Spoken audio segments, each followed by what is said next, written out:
Episode 4 masih di suasana yang sama, Iya, pinggir sungai, sudut yang sama. kesahduhan, keindahan alam. Itu dalam nanti bait-bait puisi yang akan kita bacakan hari ini di episode 4. Kembali lagi bersama kami Sense Kata. Saya Bung Akbardo. Saya Ebin. Saya Am. Masih dengan orang yang sama. Gak apa-apa ya. Ya gak apa-apa lah, orang milik kita.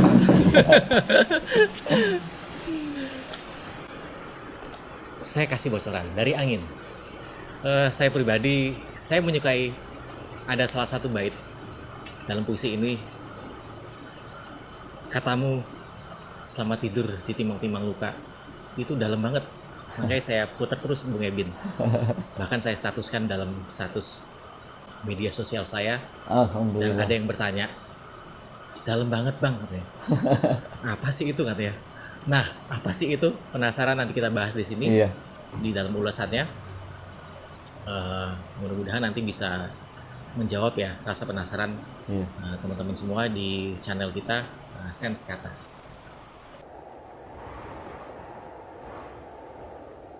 Baiknya kita langsung perdengarkan saja.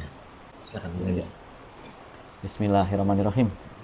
Kali ini saya bacakan karya saya dengan judul Dari Angin. Saya bacakan.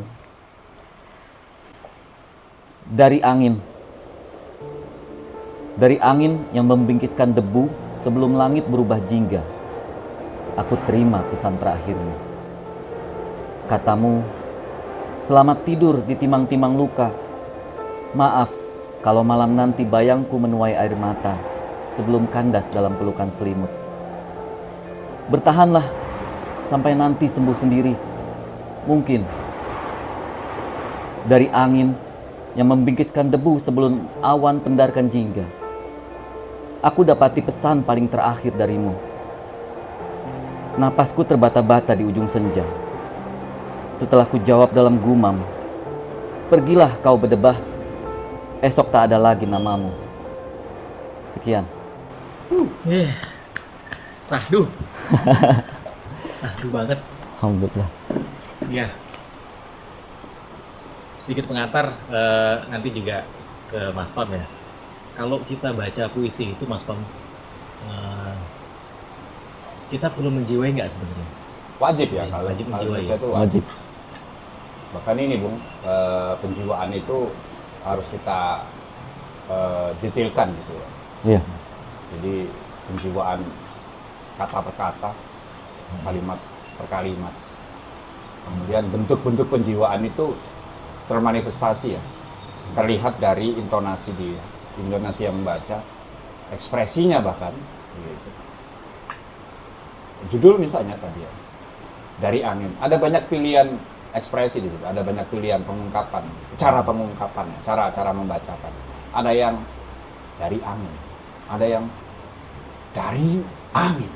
Iya. Nah, itu beda-beda ya. Beda-beda. Sapi banget itu. Itu ada ya, disitulah pentingnya penjiwaan. Iya. Iya.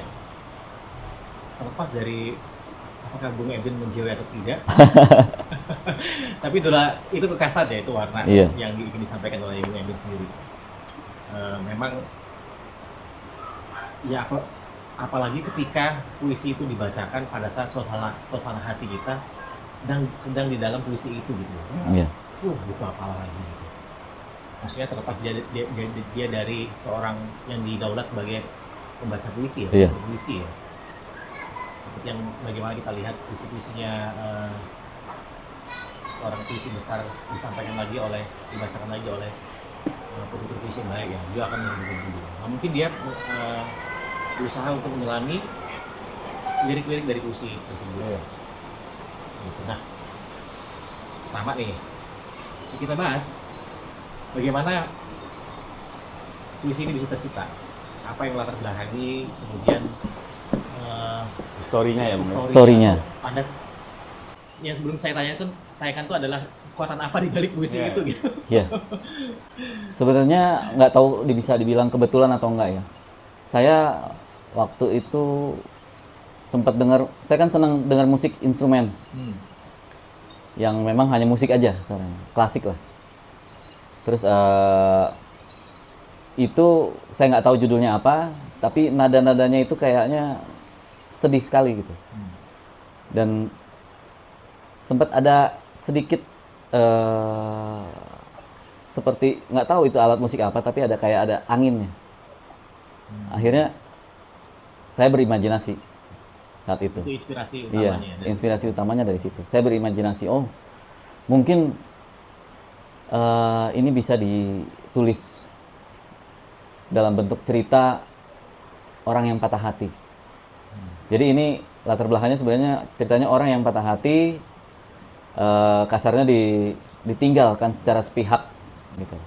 Dia tidak bisa lagi menghubungi, terputuslah hubungan itu, Bahasa dan dia anak muda hanya itu menerima. di ghosting ya. Iya, di ghosting, tapi ada kata-kata yang sebenarnya menyakiti hatinya.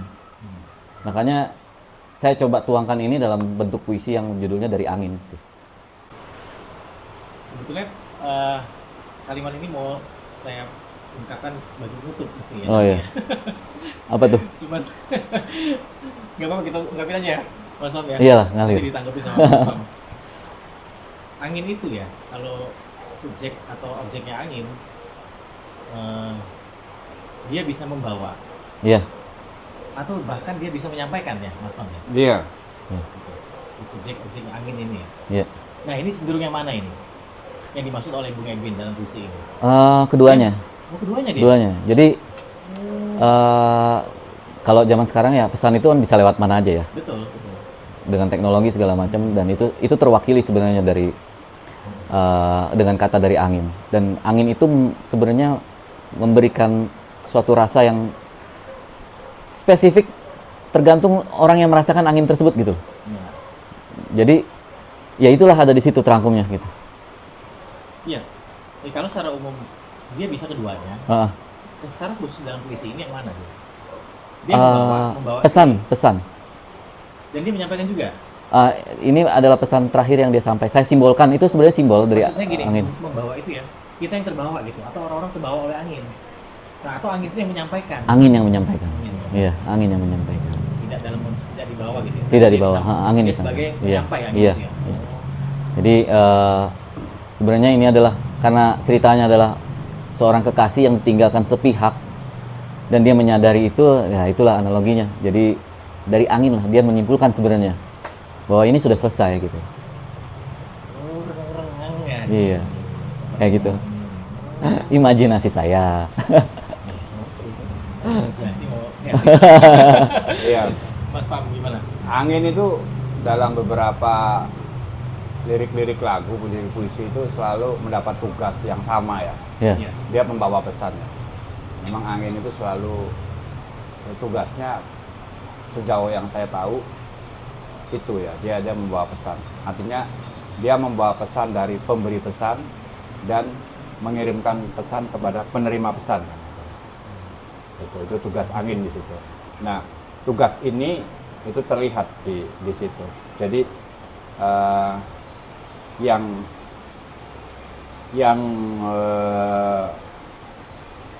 tidurlah, yang berkata-kata, yang memberi pesan selamat tidur. selamat tidur di timang-timang luka. Itu sebenarnya bukan angin dia, Iya, ya kan? Tapi pesan itu datang dari angin Iya. atau melalui angin gitu. Nah Iya. di sini Bung, kalau menurut pandangan saya terlihat sekali kejelian Bung Edwin gitu. Iya, maksud ini bocoran sebenarnya Pak. Oh, Maksudnya keadaan si dia tadi yang Iya. dia sebenarnya nggak diterima ya, nggak diterima ya. ditinggal deh. Ditinggal, Ditinggal. kan? Dia sudah dengerin Mas Pam. Dapat kabar tuh dari angin gitu. Iya, Bahwa keadaan tuh ya udahlah. Diinterpretasikan Oh, keadaan iya. itu menjadi iya. jadi sakit, dia luka, bener nggak? Iya. Gitu. Coba kurang dalam kayaknya penjelasannya. Oh. Jadi sebenarnya ini cerita orang yang ibaratnya kalau kata Mas Pam tadi kan di ghosting.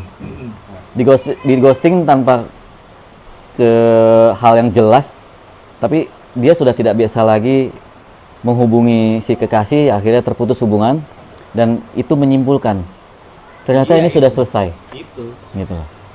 Ternyata ini sudah selesai. Makanya dari angin yang membikiskan debu, sebenarnya pesan itu ada dari dalam hatinya sendiri yang sangat mengganggu sebenarnya. Ingin menolak keadaan itu, tapi ya dia udah nggak bisa apa-apa. Ya si penerima ini, Heeh. penerima kabar dari angin itu, keadaan yang dia menolak tadi itu ya, Iya, dia sudah langsung menyimpulkan di situ ya iya, keadaannya. iya, Ya atau keadaan pengirim pesan itu, ya sudahlah mau ngapain lagi gitu, iya. mau usah sama aku gitu kan. Ya, Dia sudah terluka di situ ya. dia sudah terluka di situ. Makanya ya sebenarnya kalau ada istilah ditimang-timang luka kan dia ya sudah dia bertenggelam dalam sakit hatinya. Apalagi ketika malam tiba, sakit hati itu pasti lebih pekat rasanya gitu. Dan sebelum dia tidur dia akan ditimang-timang dengan luka karena dia tenggelam dengan luka, dengan kesakit hatiannya. Sebelum dia memang benar-benar lelah lalu terlelap gitu. Itu maksudnya sih sebenarnya. Kalau tafsir saya, boleh ya, itu Iya. apalagi yang menjelaskan penulisnya langsung. Kalau yang menjelaskan penulisnya langsung bukan tafsir ya, Iya, tapi penjelasan. Iya. Tapi kalau orang lain berarti tafsir kan? tafsir ya. Interpretasi. Interpretasi Iya. benar. Kalau interpretasi saya itu si pemberi pesan ini melalui angin yang bilang tidurlah ditimang-timang luka. Iya. Itu interpretasi saya bukan hanya seseorang ya, tapi situasi yang tidak pernah kita inginkan. Iya, Situasi yang kita inginkan tapi tidak terjadi. iya. Mas Pam lebih enak ngejelasinnya. Iya. Nah banget ya. Situasi yang kita inginkan tapi tidak terjadi. Harapan Iya. yang baru berjalan sekian persen udah lulu lantak gitu. Itu sebenarnya ini dia memberi kabar ke kita, ya tidurlah ditimang-timang luka. Harapan yang tidak terwujud itu kan luka sebenarnya ya. Dan proses keraguan kita bahwa harapan itu nggak terwujud itu sebenarnya dalam proses ditimang-timang gitu. Iya, betul. Sebenarnya kita sedang ditimang-timang antara kebimbangan lah ya. Iya, terombang-ambing. Dia terombang-ambing, benar, terombang-ambing. Itu di situ kalau saya interpretasikan ya.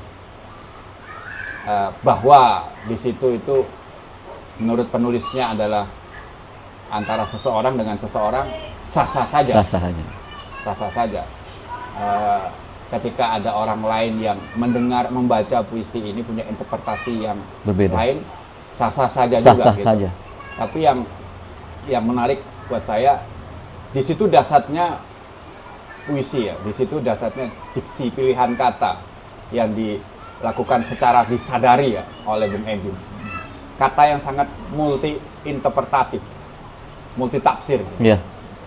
Ditimang-timang luka, bahkan Bung Akbar tadi sempat dipakai sebagai status ya. Itu saya harus akui, Bung. Itu kata itu luar biasa, ditimang-timang luka. Kenapa saya bilang luar biasa? Luar biasa itu apa sih? Luar biasa itu adalah situasi, kondisi yang di luar kebiasaan, Iya. kan gitu. Makanya disebut luar biasa. Kan? Iya. Di luar kebiasaan.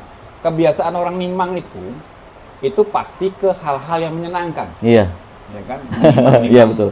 Menimang-nimang ya yang kemarin di episode sebelumnya seorang ibu menimang anaknya. Iya. Itu kan luar biasa. Iya. Tapi justru yang ditimang di sini itu luka. Gitu. Itu luar biasa menurut saya. Itu menunjukkan bahwa dalam tanda kutip ada semacam pendobrakan ya yang dilakukan oleh Bung Edwin, bahwa tidak selalu yang ditimang itu hal yang menyenangkan. Bahkan kerap kali, walaupun kita tidak bisa mengatakan sering, yang ditimang itu hal-hal yang tidak menyenangkan. Iya. Dan yang menimang itu nggak selalu hal yang menyenangkan. Betul, Pak. Iya. Betul. Ya, saya memilih kata tidak menyenangkan itu sebenarnya kata yang halus ya. Iya. Sebenarnya kalau mau ekstrim itu menyakitkan. Menyakitkan.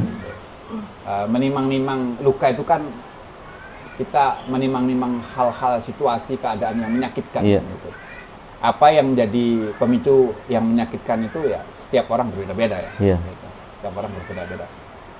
Tapi pada dasarnya dari semua perbedaan itu saya pernah merenungkan gitu ya. Kenapa orang merasa sakit, disakiti, tersakiti? Karena di situ ada harapan yang terlalu tinggi. Ketika kita berharap, maka kita harus siap-siap untuk Terluka. melahirkan yang namanya kekecewaan. Iya. Siap-siap terluka. Gitu. Siap-siap terluka, begitu. Makanya kan ada peribahasa itu, janganlah kau naik pohon terlalu tinggi, Kalau sakit akan jatuh. Kalau jatuh akan sakit. Iya. Kan gitu. Gitu. Ya, tapi persoalannya menurut saya, ya setinggi apapun pohon itu, kalau memang mewajibkan kita harus naik, Iya. panjat, ya panjat gitu. Iya. Kalaupun kita jatuh, sakit, ya nggak apa-apa kan. Bukan yang penting itu, yang luar biasa, yang dahsyat itu menurut saya, bukan berapa kali kita jatuh kan, Iya. tapi berapa kali kita bangun gitu. Itu yang dahsyat. Iya. Puisi Bung Ebin itu bercerita itu, Bung. Coba kita amati di belakang yang di saya clue-nya itu di belakang. Itu yang paling yang baru ini. yang ada revisiannya ya. Iya. Gitu. Di sini tuh ada semacam penegasan gitu. Nggak apa-apa saya sakit. Nggak apa-apa pesanmu itu membuat luka yang ditimang-timang. Toh aku bisa bilang seperti ini. Napasku terbata-bata di ujung senja. Setelah ku jawab dalam gumam. Ini luar biasa, Bung. Pergilah kau berdebah. Emosi. Itu ada gumpalan marah, Amarah, mungkin. Tapi menurut saya itu bukan marah. Iya. Itu ketegasan gitu. Itu ketegasan.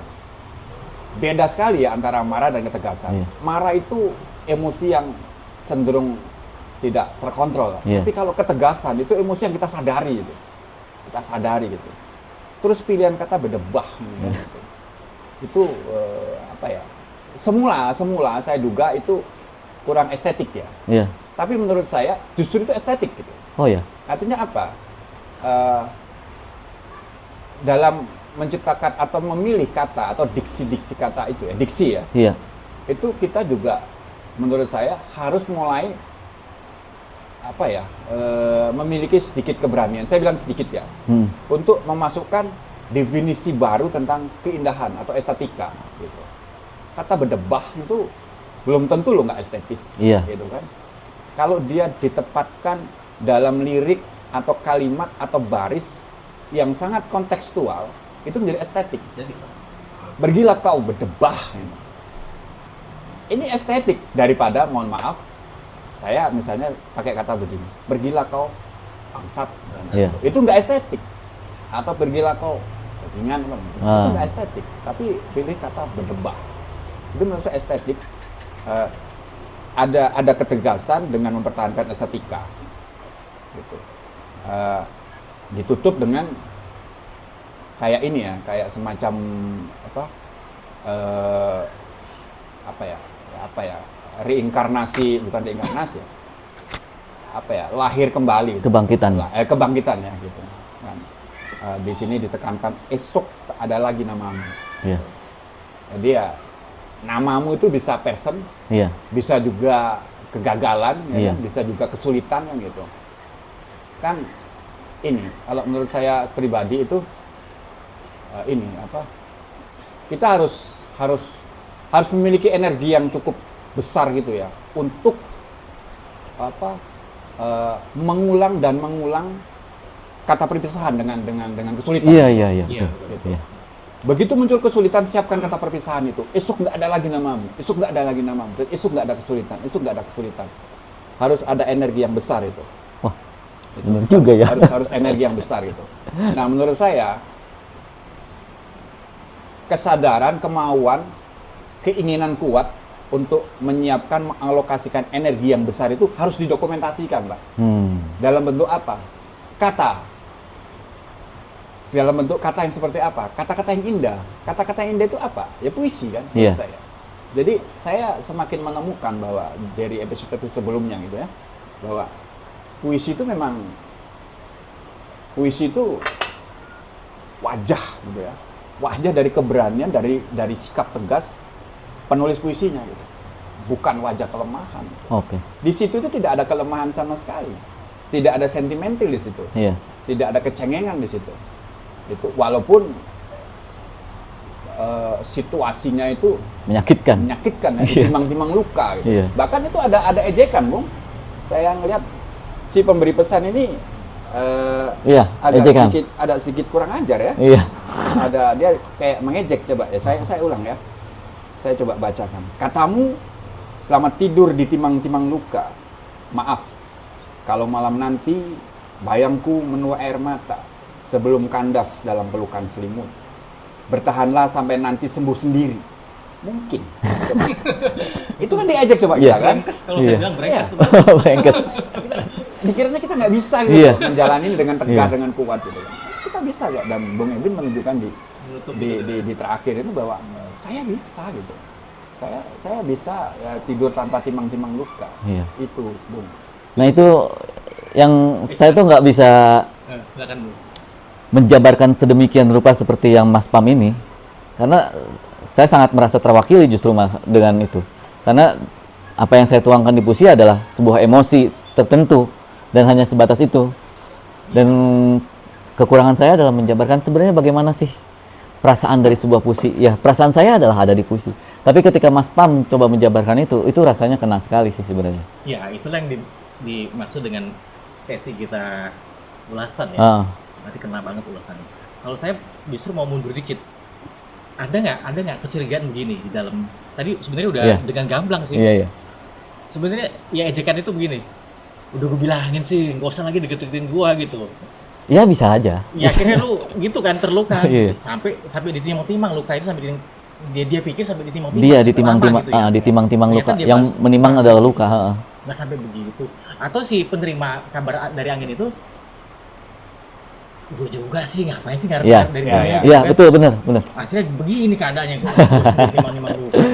Bener gitu ya? Iya, Mimpinya. itu benar. Waduh. Dua sisi itu sebenarnya. Tapi itu sisi. berbarengan dia kejadiannya.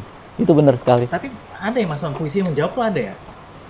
Bait Ada. atas nama bait bawah. Itu yang terkoneksi Iya, ya? tadi sebelum kita take tadi kan Bung Abalu sempat menanyakan ke saya tentang ini ya, jenis-jenis puisi kan. Saya bilang ya secara global, secara umum kan puisi itu ada dua ya, puisi lama, puisi modern.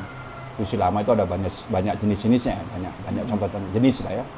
Puisi lama itu ada gurindam, Iya.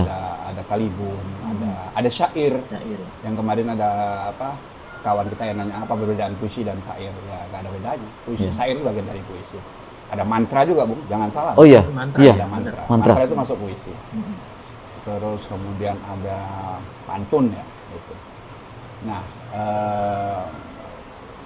sebenarnya kalau kita berkaca ya, berguru kepada puisi-puisi lama, itu puisi yang kausalitas, puisi yang saling bertanggung jawab ya, Iya. terutama Oh, pantun iya. segala macam gitu. Puisi-puisi bernasihat gitu ya. Nah, ketika sekarang kita masuk ke era puisi-puisi modern, puisi modern itu ya puisi ya ada puisi lirik, ada puisi naratif, ada puisi bahkan ini ada jenis puisi romansa ya. Iya. Kalau saya lihat Bung Ebin ini lebih banyak puisi-puisi romansanya. Romansa. Ya. Puisi romansa itu kekuatannya di metafor, kemudian dia menghidupkan menghidupkan indikator waktu. Iya. Indikator waktu itu kan siang malam, kemudian dipersonifikasi, berarti dia memberi sifat, ya kan? Iya. Personifikasi itu kan memberikan Memberi sifat. sifat. Kemudian memberi sifat kepada alam, ya kan? Hujan, angin segala macam. Itu Iya. dipersonifikasikan. Puisi-puisi modern itu salah satu kekuatannya di situ. Dia bisa mempersonifikasikan, dia bisa membangun metafor-metafor. Gitu. Kalau di puisi ini, dari angin ini, itu personifikasinya minim ya. Iya. Nah, itu. Yang lebih banyak memang kalau saya lihat ya, itu naratif ya. Dia bernarasi. Iya. Kemudian bahwa tadi Bung Al-Bagro bertanya, bisa nggak ya bertanya jawab gitu? Ya bisa-bisa aja. Kalau sejauh menurut penulisnya itu bisa menimbulkan efek dramatis, Iya. ya kan? Kemudian bisa memudahkan sampainya pesan gitu kan? Atau emosional jiwanya Pak. Enak aja lu. Emang gue nggak bisa gitu. Iya. Gue jawab dengan keadaan lain gitu. Iya. Sebegitu ya. Iya. Tadi di pertengahan sudah saya singgung sebetulnya bahwa angin ternyata bisa membawa pesan, ternyata juga bisa menyampaikan pesan.